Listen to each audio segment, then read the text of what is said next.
वो कह रहे ने जे कर्जा वापस ना होया तो असी केस पुलिस नूं दे देंगे। बिस्मिल्लाहिर्रहमानिर्रहीम। अस्सलामु अलैकुम नाज़रीन, मैं हूं लाहौर की फिल्मी दुनिया से नाशाद बलोच और आप देख रहे हैं NBTV। अगर आप हमारे चैनल पर नए हैं तो बराए करम चैनल को सब्सक्राइब करें और साथ मौजूद बेल आइकन को भी दबाएं ताकि पाकिस्तानी फिल्मी दुनिया के सुनहरे दौर से जुड़ी हमारी हर नई वीडियो सबसे पहले आप तक पहुंच सके।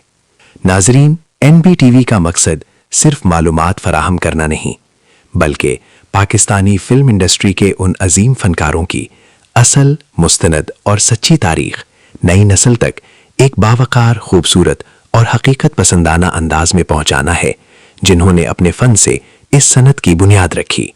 आज हम जिस अदाकार की बात करने जा रहे हैं और जिसकी वजह शोहरत ही छोटा कद बना, बोना अदाकार रफीक मूछा। रफीक मूछा, जिन्हें फिल्मी दुनिया में रफीक टैंगो या रफीक टंगो के नाम से जाना जाता था, लॉलीवुड के उन मुनफरिद मज़ाहिया अदाकारों में शामिल थे जिन्होंने अपनी जिस्मानी साख्त और छोटी कामत को कमजोरी नहीं बल्कि अपनी पहचान बनाया। उनकी अदाकारी में फितरी मासूमियत, चेहरे के तासुरात और बेसाख्ता मज़ाह शामिल था जो नाजरीन को फौरन हंसा देता था।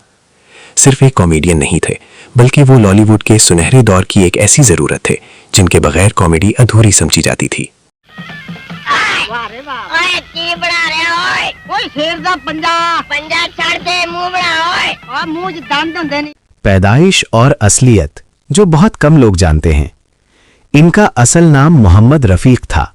बचपन में घर वाले उन्हें प्यार से फीका कहते थे। वो फैसलाबाद लायलपुर के एक नवाही इलाके में 1946 में पैदा हुए।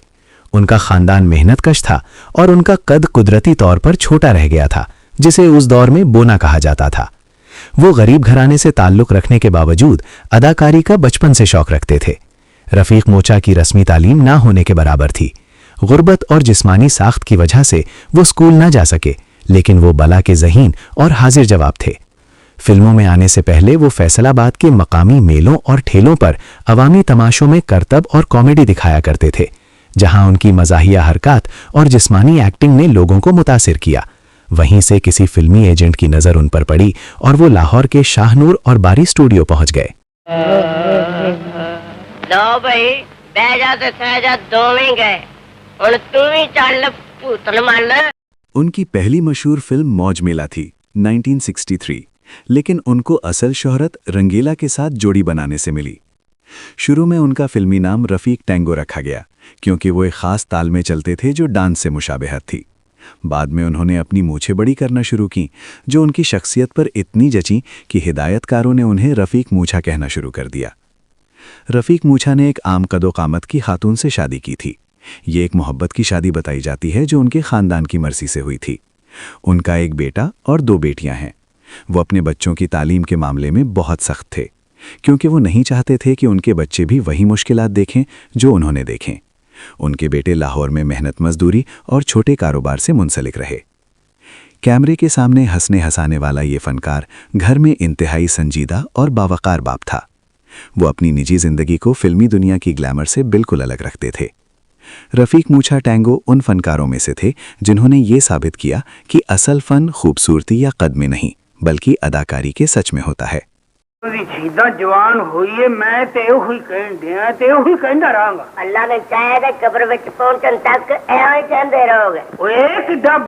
उन्होंने महदूद वसाइल, जिस्मानी कमजोरी और छोटे किरदारों के बावजूद अपनी मेहनत से खुद को लॉलीवुड का मुस्तकिल हिस्सा बना लिया। उनकी नुमाया फिल्मों में डाची, सजदा, यार दोस्त, बशीरा, हदबंदी, दिल लगी, मेरी गैरत तेरी इज्जत, मादा लाल, साला साहब, वहशी डाकू, रंगीला, आखिरी फिल्म कुदरत है। सलाम। आपको ये खत लिखने के बाद सुनकर बहुत खुशी होगी कि आपका चश्मो चुराग बेटा बहुत बड़ा आदमी बन गया है। रफीक मूछा टैंगो महज एक अदाकार नहीं बल्कि हिम्मत, खुददारी और फितरी मज़ाह का एक ऐसा इस्तारा थे जिसने अपनी जिस्मानी साख्त को अपनी पहचान बनाकर लाखों दिलों में जगह बनाई। उनका इंतकाल 28 जून 1990 को लाहौर में हुआ। उन्हें लाहौर के मकामी कब्रिस्तान में सुपुर्द खाक किया गया। उनकी नमाज जनाजा में उस वक्त के बड़े फनकारों ने शिरकत की, लेकिन वक्त गुजरने के साथ साथ उनकी कब्र और नाम गुमनामी में चले गए।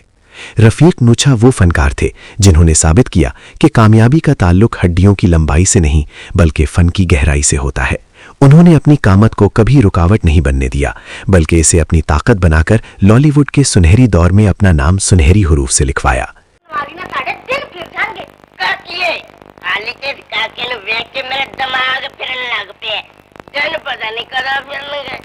वो लॉलीवुड की स्क्रीन के वो बोने शहजादे थे जिनका कद भले ही छोटा था, मगर उनका फन और अवामी मकबूलियत उस वक्त के बड़े बड़े हीरोज के बराबर थी।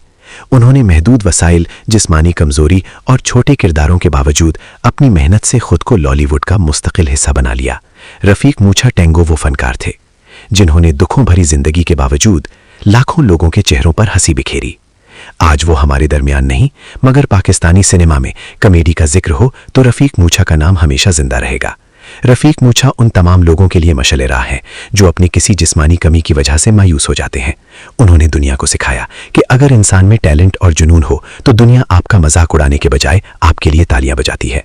रफीक मूछा टेंगो पाकिस्तानी फिल्मी तारीख का वो रोशन बाब है जिसने मजाक के जरिए मुआशरे के तल्ख चेहरों पर हंसी बिखेरने का फरीजा बखूबी सरंजाम दिया। अल्लाह उनके दर्जात बुलंद फरमाए, आमीन।